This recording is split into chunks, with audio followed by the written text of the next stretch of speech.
اے بیٹا، وہ بندہ مرد خدا ہے جو اللہ سے جڑا اور اپنے سے جدا ہوا، دین کا میٹھا فانی اس بندے سے ابلتا ہے، طلباء گاروں کی اس سے اور نشو نما ہوتی ہے۔ جو مرد خدا نہیں اس کو خوش ریت سمجھ، جو ہر وقت تیری زندگی کا پانی چوس رہا ہے۔ مرد دانا سے دانائی کا طالب بن جا تاکہ تو اس سے صاحب بصیرت اور عالم بن جائے۔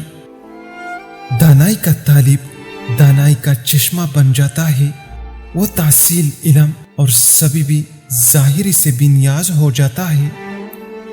بے وقوف حاکم بہت زیادہ عاجز رہتا ہے جب اپنی بے وقوفی سے نہ آگے دیکھے اور نہ پیچھے دیکھے، راستہ صاف ہے اس کی نیچی جال ہے۔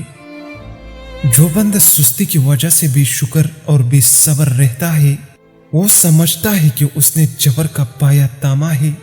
جس نے جبر اختیار کیا اس نے خود کو بیمار بنا لیا، یہاں تک اس کو اسی بیماری نے قبر تک پہنچا دیا۔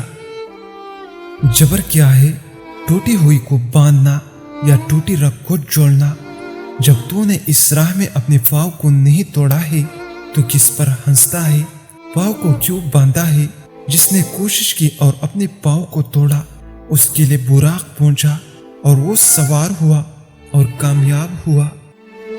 گھر میں چونٹیاں نکلنا شروع ہو جائے تو سمجھ جاؤ یہ آسیب کی علامت میں شامل ہے۔